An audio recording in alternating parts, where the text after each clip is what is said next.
Getting good at boxing is pretty easy. It may seem like you need years of practice to improve, but if you train the right way, you'll see real progress sooner than you think. Whether you're just learning to fight or have been training for a while, in this video, we'll go through the 10 key steps that will take your boxing to the next level. Step 1. Refine your technique. In boxing, technique is what separates an effective fighter from a sloppy one. Improving your technique means learning to control every movement, optimizing power, balance, and defense. One of the first steps is recognizing and correcting the most common mistakes, which often go unnoticed during training. The first mistake is not bringing your hand back to guard. Leaving your guard open is one of the most frequent and dangerous errors. After every punch, your hand must immediately return to protect your face to avoid unpleasant surprises. Boxing has several stances, but if you're just starting out, the most important thing is to learn to control distance and movement before trying more advanced variations. Chin too exposed. Sticking your chin forward increases the risk of being hit. Your chin should always be slightly lowered and protected by your front shoulder. Unbalanced weight on your legs. Leaning forward or backward reduces both your mobility and the power of your punches. Your weight should be distributed evenly between your legs, ready to move in any direction. When defending, about 60% of your weight should be on your back leg and 40% on your front. When attacking, the distribution flips. Punches pushed without engaging the body. Punching power doesn't come from your arm alone. About 40% of the force comes from your legs, through push and lower body movement, combined with torso rotation and shoulder twist. If you want to refine your form, there are tons of great technical tutorials on YouTube that can really help you. Correcting these mistakes is essential for a clean technique, allowing you to strike more effectively without exposing yourself to unnecessary risk. Step 2. Master the jab. The jab is the first tool a boxer must learn to master. Behind this seemingly simple movement, there are several variations, each serving a specific purpose. In general, we can identify 4 main types of jabs, like the control jab. This is the most common jab, used to establish space between you and your opponent. A good control jab is quick and precise. It acts like a radar, gauging the range of your opponent's punches and interrupting their attempts to close the distance. The setup jab. This jab isn't meant to land a strong hit. It's meant to set things up. You throw it to provoke a reaction, make your opponent raise their guard, or move them into a favorable position. Once you get the response you want, you follow up with a heavy punch. The pressure jab. This type of jab is designed to push your opponent back and gain ground. It can be used as a single punch, but it works best in doubles or triples. The first jab closes the distance, while the second and third keep the opponent covered as you advance. The closing jab. Similar to the pressure jab, but here the goal is to get into the right range to work the body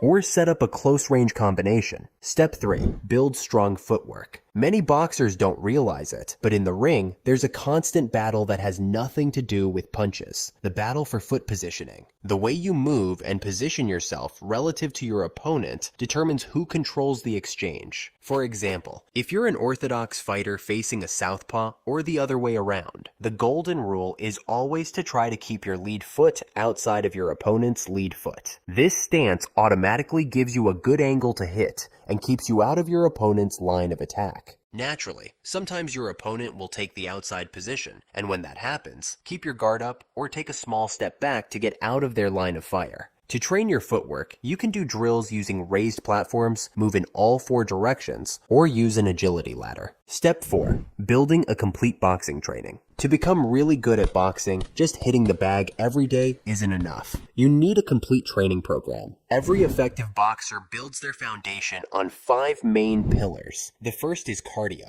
because without endurance, even the best technique will collapse after a few rounds. Many people think that to get better endurance in boxing, it's enough to run every day, but that's not really true. Running helps, but it's steady cardio because you keep the same pace for a long time. Boxing needs a different kind of cardio, with short bursts of effort, quick recovery, and constant changes of direction. That's why functional circuits are the best way to build boxing cardio, because they get you used to sudden sprints, short rests, and repeated actions just like in a real round in the ring.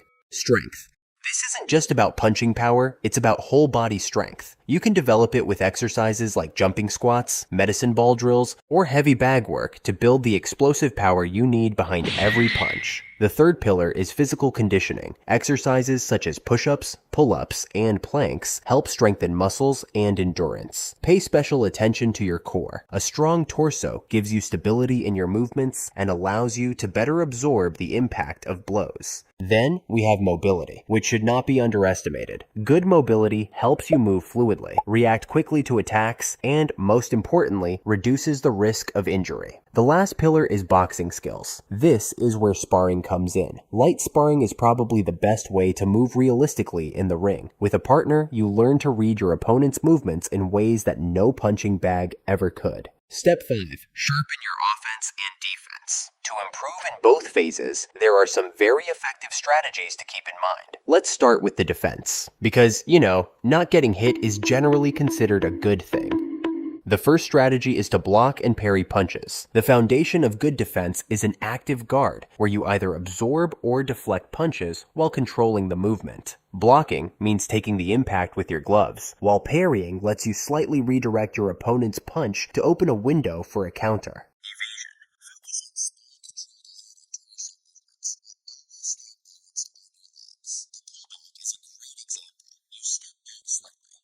Opponent miss and immediately come back with a straight. Bob and weave. This means dropping your torso and moving under the punch to come out in a counter position. A great drill is to tie a rope between 2 points and practice slipping under it. Now let's see some strategies for the attack.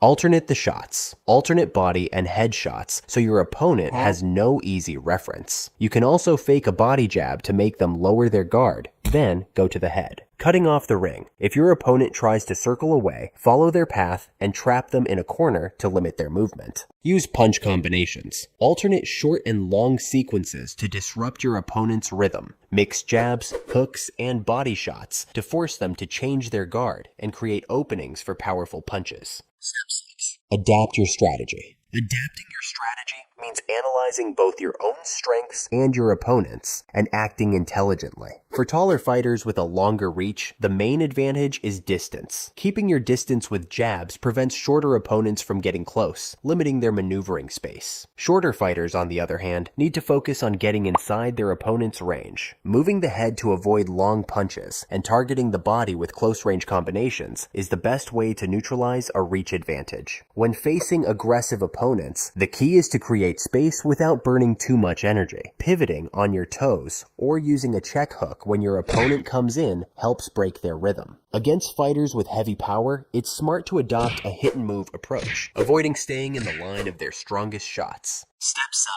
Use the clinch the right way. The clinch involves closing in on your opponent and temporarily blocking the distance with a controlled grip. Many see it as a pause. In reality, the clinch is a technical move that can shift the momentum of a round. Entering the clinch can be useful for recovering your breath, disrupting your opponent's rhythm, and preventing them from setting up combinations, limiting the power of close-range punches, and mentally frustrating your opponent. Of course, it shouldn't be overused. Frequent clinching can signal fatigue and may get you warned by the referee for holding too much. To clinch safely, shorten the distance with your lead foot, keeping your chin down. Then, grab your opponent's back with one hand and the arm with the other, while at the same time controlling your opponent's shoulder with your head. In this position, even if you are safe, it is always best to be active because your opponent may try to break free by pushing with their shoulder and then attacking with their other arm. Step 8. Use the side step. For a long time, it was an underused technique, but in recent years, it has regained major importance thanks to champions like Lomachenko, who turned it into a formidable tactical weapon.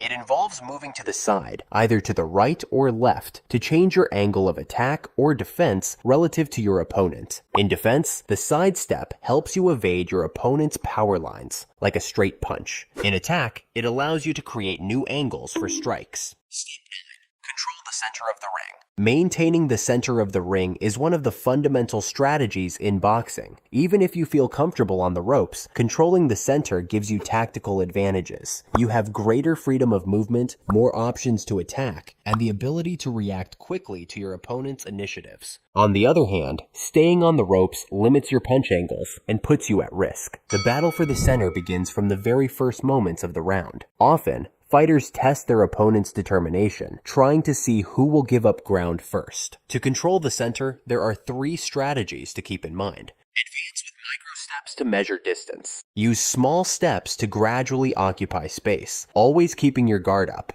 This forces your opponent to react without giving them openings. Alternate pressure and pause. Don't move forward at a constant pace. Sometimes press, sometimes slow down. This variation breaks predictability and keeps control of the center without exposing weaknesses. Play with the jab. A well-placed jab while in the center reinforces your presence and keeps your opponent on the defensive. Step 10. Learn to threaten your opponent. In the ring, perception is also part of the strategy. Boxers use different ways to threaten their opponent. Some do it with power, showing from the start that they're not afraid to throw hard punches. Others use speed, moving quickly and staying ready to react to every move you make. Then, there are the counterpunchers, those who stay still just a step away, waiting for the perfect moment to strike. And then, there's confidence, those fighters who move calmly and aren't rattled by the punches they take. Understanding how your opponent projects strength and learning to do it yourself is crucial because boxing isn't just a physical sport. It's a constant psychological game.